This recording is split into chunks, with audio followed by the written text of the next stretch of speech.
Hello, genealogists. It's Craig again with Just Genealogy. It's Book Sunday number 5. So I thought today what I would talk about is the author Brent Holcomb. Now, I'm not going to be able to cover everything that Brent Holcomb has done in this short session because Brent Holcomb has done a lot. But what I would like to do is to start with those books that I think are necessary for a beginning understanding of how to research in South Carolina in the colonial period and what books you might need in order to accomplish that. So the first thing that I would recommend is not a Holcomb book. I would recommend that if you're researching in South Carolina, you get a copy of the NGS Research in the State Series South Carolina publication. So that said, Brent has also done a publication on Guide to South Carolina Genealogical Research and Records, and I recommend that you get that also. Between those two books, you'll cover South Carolina fairly well from the colonial period through contemporary time. The colonial period is interesting because the districts that existed prior to the Revolution in South Carolina pretty much didn't collect records. They were all collected by Charleston for the most part. And so therefore, everything is consolidated together. I would recommend that you start with abstracts of the records of the Secretary of the Province of South Carolina, 1692 to 1721, as a book that deals with pretty much everything that's going on beginning in 1692 in regards to what records were created for that period. Now, there is, of course, probate. So for the period of 1670 to 1740, I would recommend that you get the South Carolina Will Abstracts, Volume 1. And there are other volumes that follow on, just as there are other volumes that follow on the Abstract of Records. But these are the initial volumes in each series. And that's what's important. You want to build a foundation beginning at the beginning for your personal library. Now, I'm not talking about, you should go to 1640 and look for a name and then work it down and see if it relates to you. You always build from what you know. But if you're interested in South Carolina research and you have colonial ancestors in South Carolina, then these books are important. Then I recommend, because of the way the land process worked in South Carolina, that you get a copy of South Carolina Council Journal Petitions. And this is a multi-volume set. I think it's 6 or 7 volumes. And these I have found, of all the books, to be the most useful books for colonial South Carolina research, full of names. Then I recommend that you go ahead and get the South Carolina Royal Grants volume. And it is a 7-volume set. This is the first volume beginning in 1732. This is how land patents, not deeds, but land patents were executed in the colony.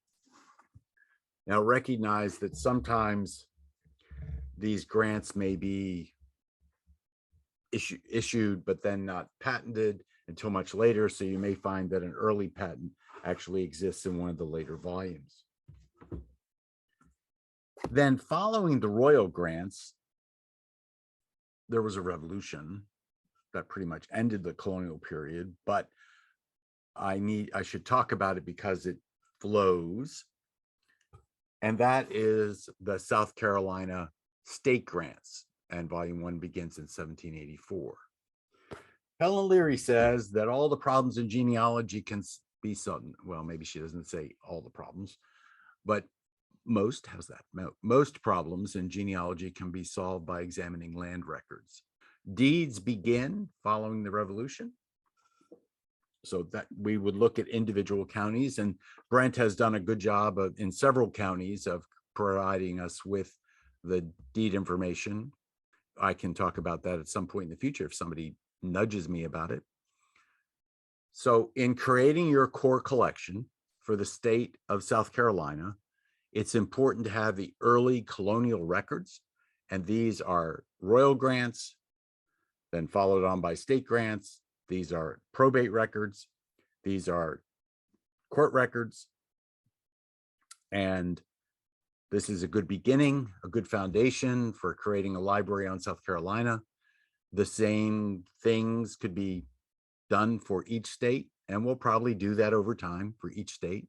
But I just wanted to talk about Brent today because of his contribution to genealogy.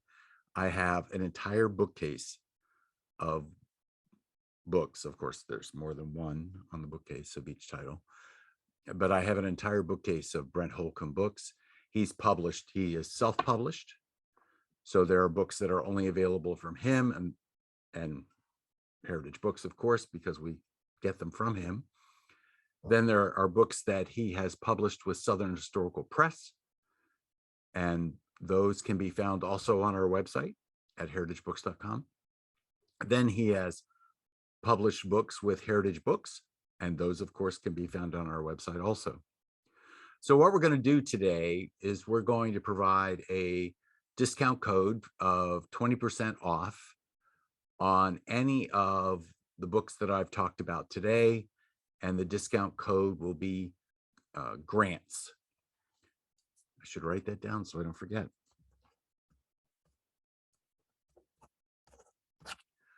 So 20% discount code is grants. This is Craig at Just Genealogy, and I spend my time helping people doing genealogy. Somewhere I called that converting, helping people doing genealogy into becoming genealogists day by day. Thank you all very much. If you haven't subscribed, I'd appreciate it if you would. If you haven't liked it, well, then tell me why you didn't. If you hit that notification bell, you'll get something from us every day at noon, a notification. And would you please tell your friends? We've sort of hit a plateau in regards to subscribers, and I need about 4 times what I have right now to do what I want to do. So please help me do what I want to do. If there's something that you want me to talk about, please take the time to put a comment in there and I'll talk about it. And we are moving right on down the road. Thank you all so very much. Have a great day.